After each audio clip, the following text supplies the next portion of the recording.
जबकि पता है कि पेट में सूजन है और डॉक्टर से चेकअप करवाया था उन्होंने। देखो बेटा, ये दुनिया ऐसी ही है। फिर मेरी उत्तर प्रदेश में पहली रैंक आ गई और भारत में तीसरी। वो होता ही नहीं अगर वो एक्सीडेंट ना होता। और सिम्टम्स आने लग गए। हाँ डबल हो जाता है, एक दिन में ही डबल हो जाता है। हाँ, एक दिन भी दवाई छोड़नी नहीं है। और अभी बच्ची हो, अभी 19 की हो, तुम्हारे जीते जी और अच्छी अच्छी दवाइयां आएंगी। कौन नहीं टपकने वाला? जी। ठीक है, टपकने से पहले जी भर के जी लो। आचार्य जी प्रणाम। जी कहिए। 2019 में मुझे HIV डायग्नोसिस हुआ था, तो मैंने आपको सुनना शुरू किया। उससे पहले मैं बहुत ज़्यादा बेचैन रहती थी और आत्महत्या जैसे कदम भी उठाए मैंने। तो बहुत ज़्यादा घबराई भी रहती थी और ऐसा लगता था कि अब जीने के लिए कुछ नहीं बचा है। पर जब आपको सुनने लगी तो पता चला कि देह के अतिरिक्त भी हमारी बहुत सारी कंडीशंस होती है और हम सिर्फ देह बन के रहे ये ज़रूरी नहीं होता है।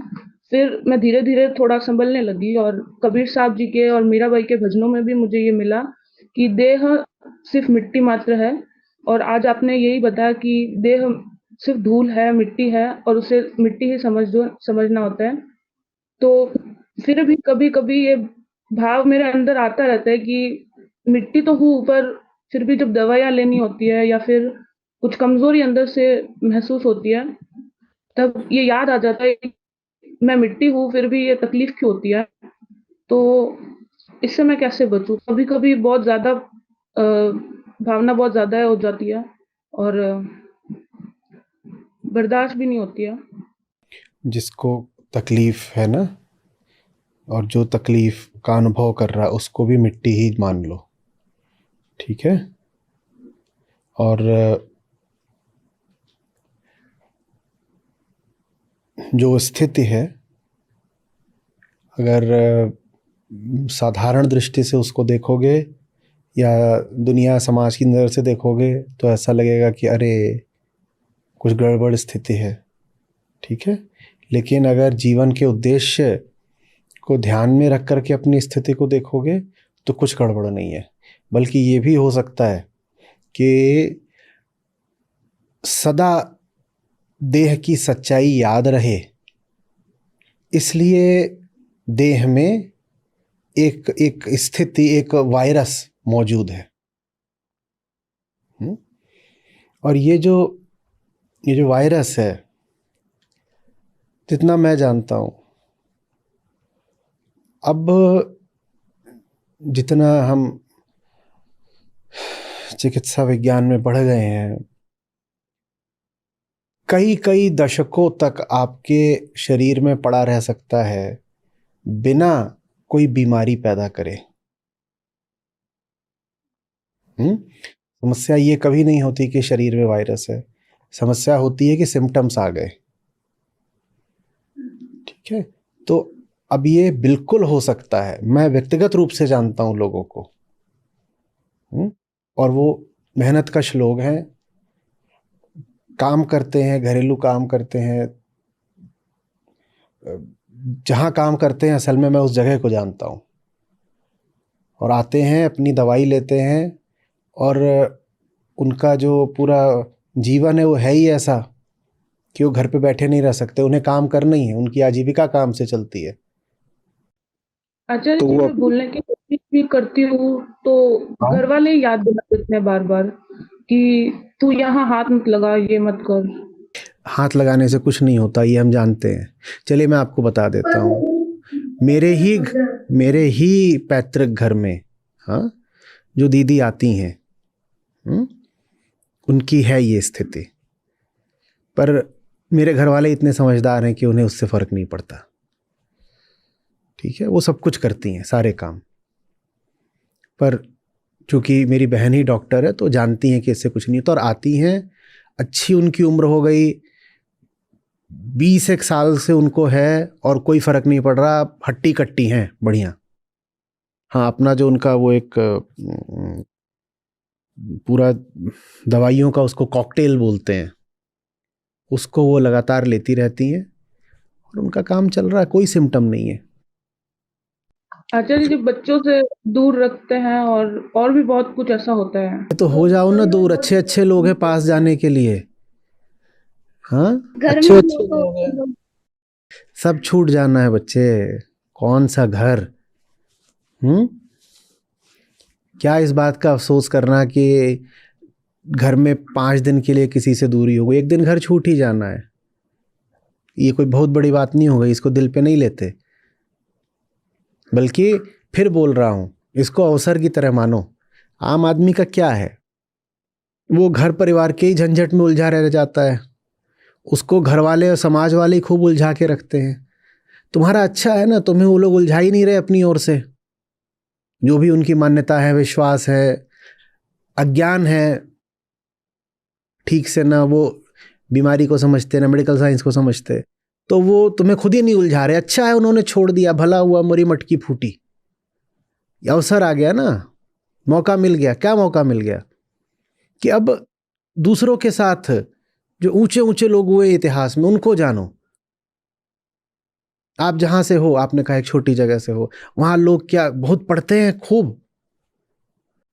नहीं। तो आप पढ़ो ना, संगति करो ऐसों की जो ज्ञानी है।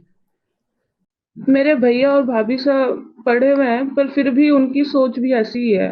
वो भी उन्हीं लोगों की तरह सोचते हैं। हाँ, तो भैया भाभी से आगे भी बहुत बड़ा जहान है ना। कि अभी मेरे छोटी जो भतीजी है, उसे पेट में दर्द हुआ था, तो डॉक्टर के पास ले गए पहले।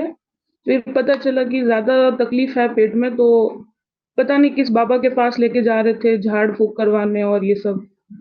जबकि पता है कि पेट में सूजन है, और डॉक्टर से चेकअप करवाया था देखो उन्होंने। बेटा, ये दुनिया ऐसी ही है। साधारण लोग ही ना, समझो, साधारण लोग ही ना जो एकदम औसत किस्म के लोग हैं। आज मैं कह रहा था शुभंकर से कि यही लोग इस दुनिया के सच्चे अधिकारी हैं, वारिस हैं।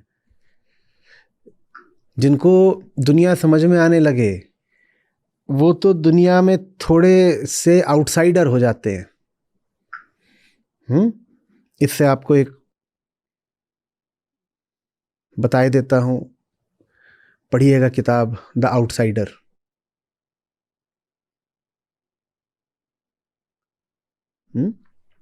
तो ये दुनिया ऐसी ही है, इसमें क्या रंज, क्या अफसोस करना है, ऐसे ही है। आज मैं किसी बात को लेकर के तनाव में था। असल में आज सुबह से ही कुछ घटनाएं घटी, फिर अभी मुझे बुखार भी है। तो बुखार था तो खास तौर पे मैं चला गया, मैं टेनिस कोर्ट पे खड़ा हो गया, खेला भी जैसे भी। तो वहाँ मैं क्या देख रहा हूँ कि एक से एक लोग धुरंधर, कोई परिवार लेकर के जीन्स पहन करके और फॉर्मल शूज पहन करके टेनिस कोर्ट पे उछल रहा है, बहुत खुश हैं। कोई टेनिस रैकेट को बैडमिंटन रैकेट की तरह पकड़े हुए है और उससे गेंद वैसे ही उछाल रहा, बहुत खुश हैं, हंस रहे हैं, किलकारियां मार रहे हैं। फिर मैंने अपनी स्थिति को देखा। मैंने उसको बोला, मैंने कहा पृथ्वी के असली अधिकारी और वारिस यही हैं। The earth belongs to them, they are at ease. इन्हें कोई तकलीफ नहीं है, इन्हें कोई बात समझ में नहीं आती। पृथ्वी जल रही हो, कुछ हो रहा हो, राष्ट्र नरक में जा रहा हो, पृथ्वी राख हो रही हो, इन्हें कोई फर्क नहीं पड़ता है। उन्हें कितने खुश हैं। लोग वैसे ही हैं, उस बात की शिकायत करने से कोई लाभ नहीं। हाँ, तुम्हें वैसा नहीं रहना अगर, तो अब ये तुम्हारी अपनी एक चॉइस है, तुमने चुना है कि मुझे अलग रहना है। और अलग रहना है तो उनके साथ रहो जो अलग रहे। ऊंची किताबें पढ़ो, नहीं बहुत लोग अच्छे मिलते तो एक दो लोगों की संगत रखो, पर उसमें सोच समझ करके, बहुत परख करके, सेलेक्टिव हो करके आगे बढ़ो। ये बिल्कुल भी कोई अफसोस की बात नहीं है कि आसपास के साधारण लोग, मीडियोकर लोग, औसत लोग तुम्हें संदेह की दृष्टि से देखते हैं, या तुम्हें अलग मानते हैं, बेगाना मानते हैं, आउटसाइडर मानते हैं, और उस कारण से तुम्हारे दिल को दुख देते हैं। ये कोई अफसोस मानने की बात बिल्कुल भी नहीं है बाबा, एकदम नहीं। कोविड हुआ था, मेरे पास कोई नहीं आता था, मैंने कहा बहुत अच्छी बात, मैंने उन्हीं दिनों तो किताब पूरी करी थी। पता नहीं है, मेरा लंबा खिंच गया था 2 हफ्ते से ऊपर। मैं कहा अच्छी बात है, कोई घुसता नहीं है इन दिनों, घुसना भी मत। जो हमारी कर्म किताब है अंग्रेजी वाली, वो पूरी कब करी गई थी? भला हुआ मोरी मटकी फूटी। और कोई आ रहा हो तो मैं कहूँ हाँ भाई बताओ, आना है, आना हो तो बताओ।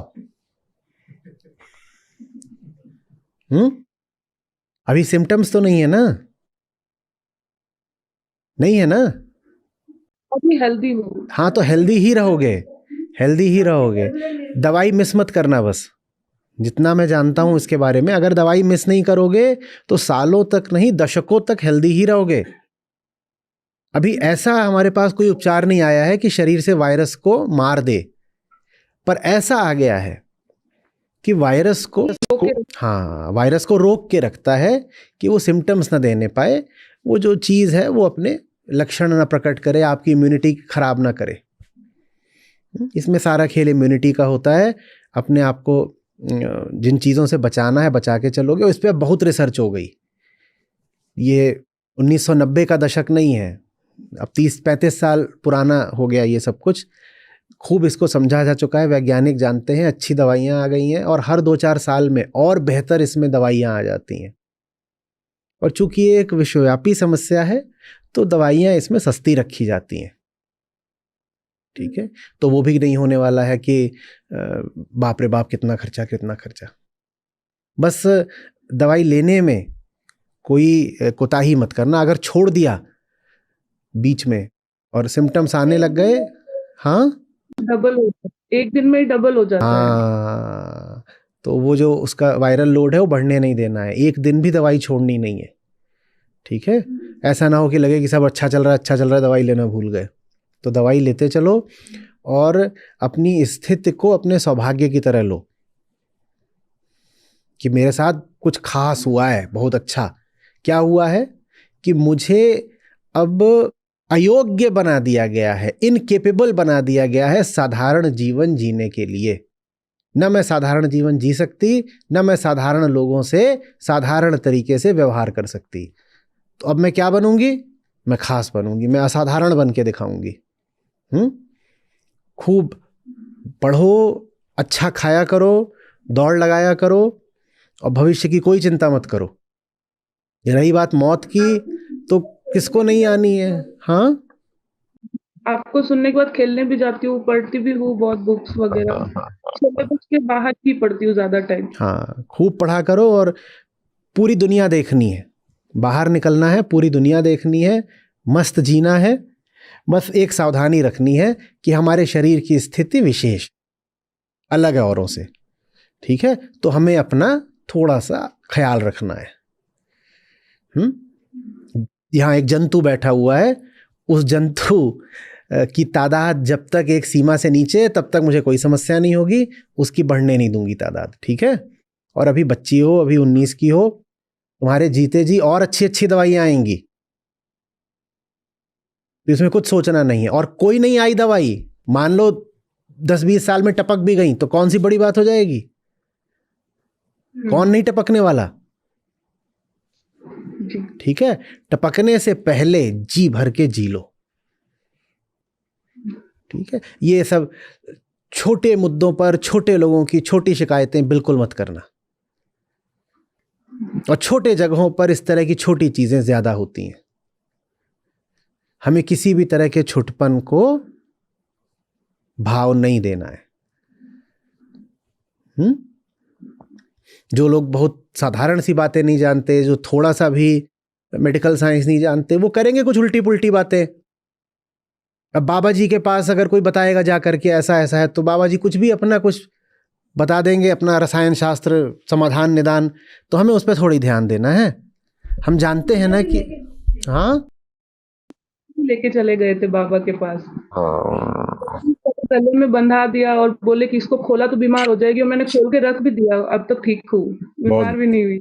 उनको बोलो कि हाँ, उनको बोलो कि जो हमारा है ना इम्यूनो डिफिशियंसी वायरस, मेरे नहीं उसके गले में बांध दो ये, क्योंकि गला थोड़ी समस्या, गले में काहे को बांध रहे हो? वो जो जंतु घुस गया है वो जंतु समस्या है। मस्त रहो, अपना ख्याल रखो।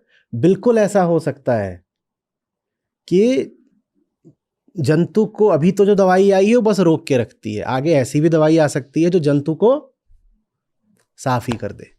और नहीं भी आई, बीमार भी पड़े, टपकना भी पड़ा, तो मौज में टपकेंगे।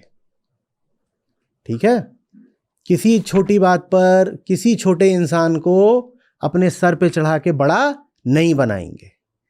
किसी को हक नहीं देंगे कि हम में हीन भावना डाल दे। हम हीन नहीं हैं, बल्कि ये जो अवसर है ये ऊंचाइयां पाने का अवसर है जो सबको मिलता भी नहीं है।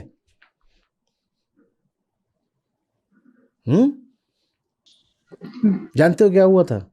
मैं 10वीं में था, तो हमारे यहाँ पे 10वीं का जो बोर्ड होता था उससे पहले कंपैरेटिव एग्जाम्स होते थे। हमारे स्कूल की बहुत सारी 20 एक ब्रांचेस थी, तो हर ब्रांच में मान लो अगर 10वीं के 100-200 भी हैं, कभी कहीं पे 2 सेक्शन होते थे, कहीं 4 सेक्शन होते थे, तो ऐसे करके कई हजार जो थे 10वीं के परीक्षार्थी तो मेरे स्कूल में थे।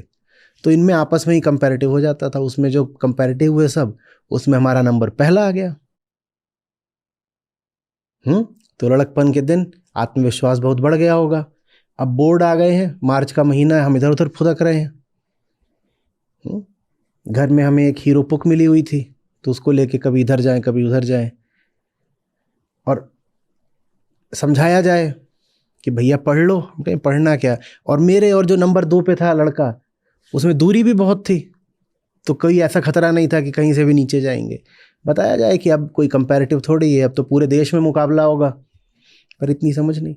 एक दिन हीरो पुक लेकर के निकले, गिर गए, टांग छिल गई, घुटने में चोट आई, और जो ये अंगूठा है पाँव का, मेरा एक अंगूठा अभी भी गड़बड़ है थोड़ा सा नाखून से, तो वो जो अंगूठा है वो एकदम ही टूट टाट गया। जब टूट टाट गया तो मैं घर में बैठ गया, अब कहीं जा नहीं सकते। वो जो पूरा जो खुमार था वो उतर गया, भागा भागी का दर्द भी हुआ करे, फिर ड्रेसिंग कराने जाओ तो उसमें रोज के दर्द का खेल। जब घर में बैठ गया ना, तब समझ में आया कि घर में बैठना कितना जरूरी था। मेरा गड़बड़ हो गया होता बोर्ड, मैं यूं ही आत्मविश्वास का फुग्गा फुला के अतिरेक में घूम रहा था। वो जो मेरे चोट लगी वो बहुत जरूरी थी। फिर मेरी उत्तर प्रदेश में पहली रैंक आ गई और भारत में तीसरी। वो होता ही नहीं अगर वो एक्सीडेंट ना होता, और थोड़ा और जोर का हो जाता तो भारत में भी पहली आ जाती।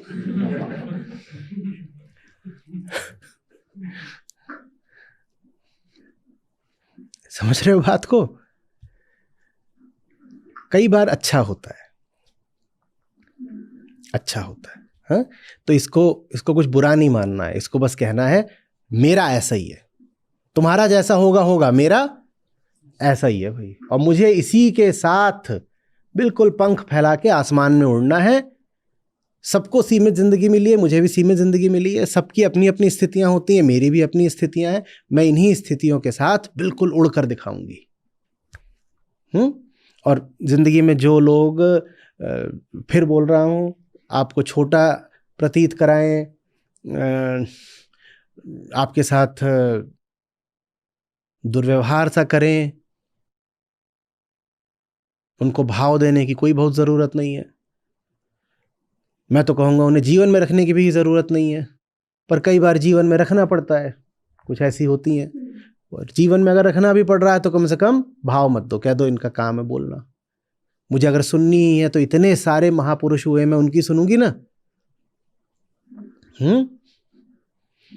श्री कृष्ण की सुननी है या श्री झुन्नूलाल की? श्री कृष्ण की। बस यही है। ठीक है, ख्याल रखो अपना, दवाइयाँ मत छोड़ना, और शरीर को मजबूत रखो। अभी यही उम्र है, मजबूती बना के रखो, गाड़ी लंबी ले जानी है।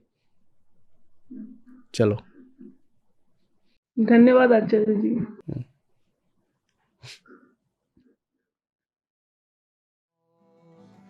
झूठा सब संसार है, को ना अपना मीत। झूठा सब संसार है, को ना अपना मीत।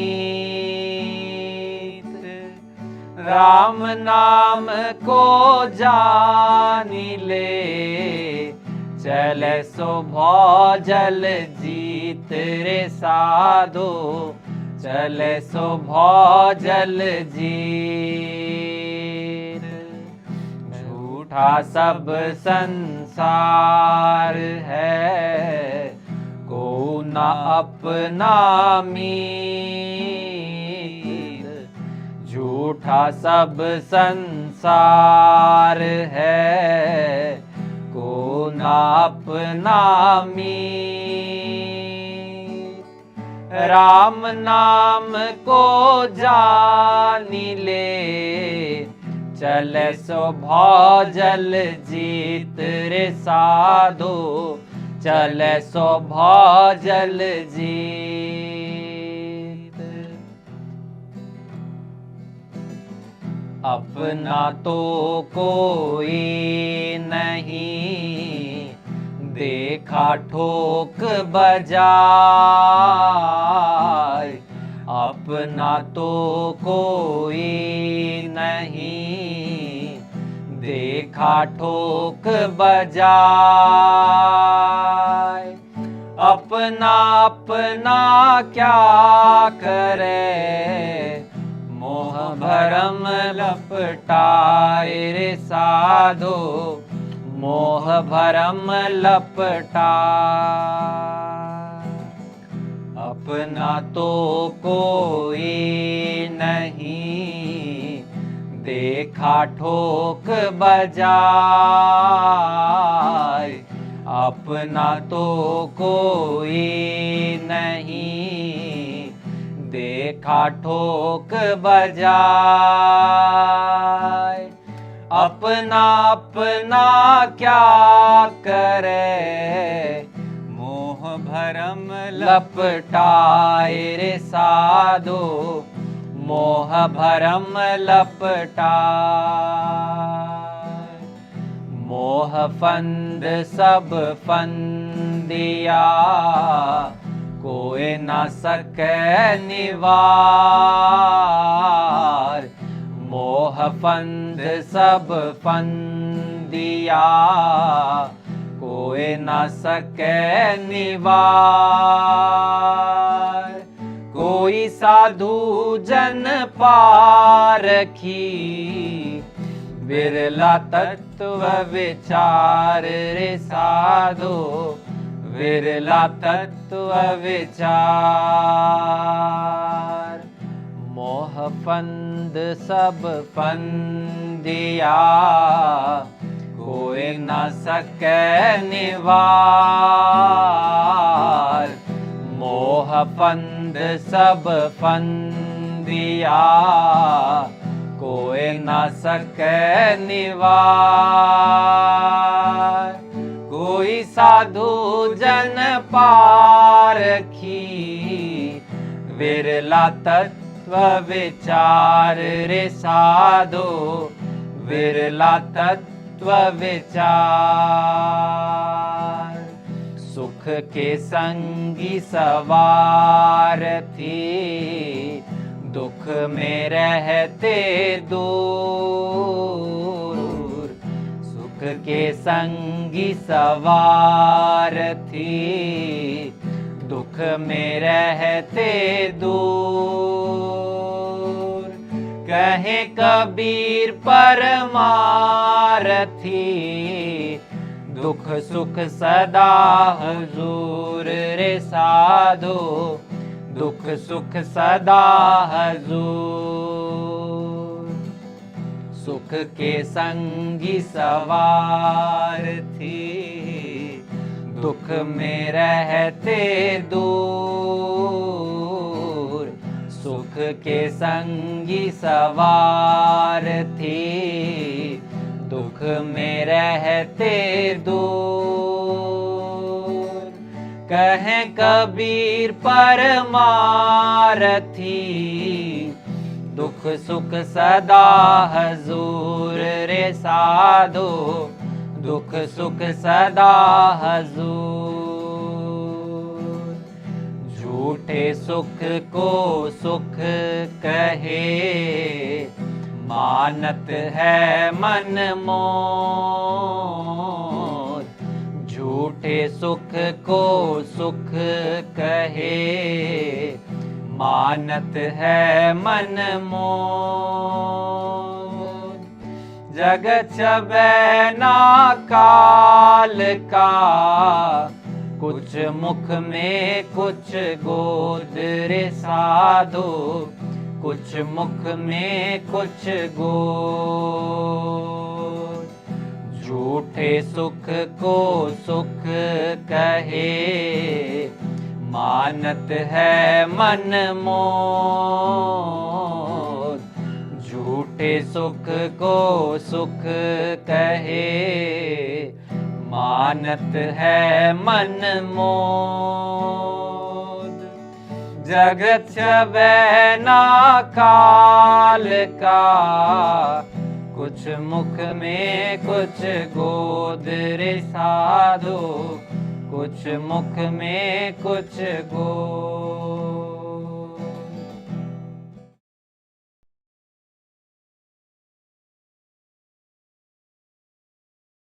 आचार्य जी के साथ मैंने 2022 से मेरा वेदांत का जर्नी शुरुआत हुआ है।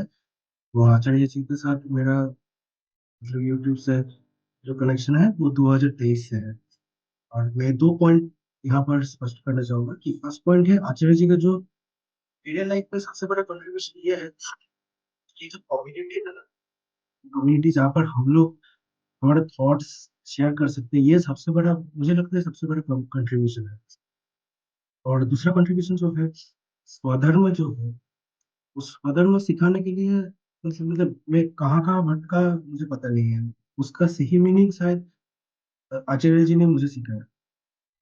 आज का सीख है दया और करुणा। इसका मैं एक छोटा सा रेफरेंस देना चाहूंगा। जब स्वामी विवेकानंद जी ने श्री रामकृष्ण ठाकुर से पूछा था कि ठाकुर मुझे निर्विकल्प समाधि में जाना है पूरे जीवन के लिए, तो ठाकुर तो वहां पर बोल ही दे सकते थे कि आप चले जाए निर्विकल्प समाधि में। सेवा करने के लिए क्यों बोलते हैं? देश भर में वेदांत का प्रचार दुनिया भर में वेदांत का प्रचार करने के लिए किया हो, वहां पर तो दया कर ही सकते थे। और एक चीज है जो श्री रामकृष्ण देव का टीचिंग्स है, यहाँ पर बेंगल में बहुत चलता है। तो ठाकुर का जो टीचिंग्स है उस पर सबसे अच्छा रिफ्लेक्शन आचार्य जी से मुझे मिला है। जो यतोमत ततोमत का जो रिफ्लेक्शन था, उसका शायद सबसे अच्छा टीचिंग और मीनिंगफुल टीचिंग आचार्य जी से मिला।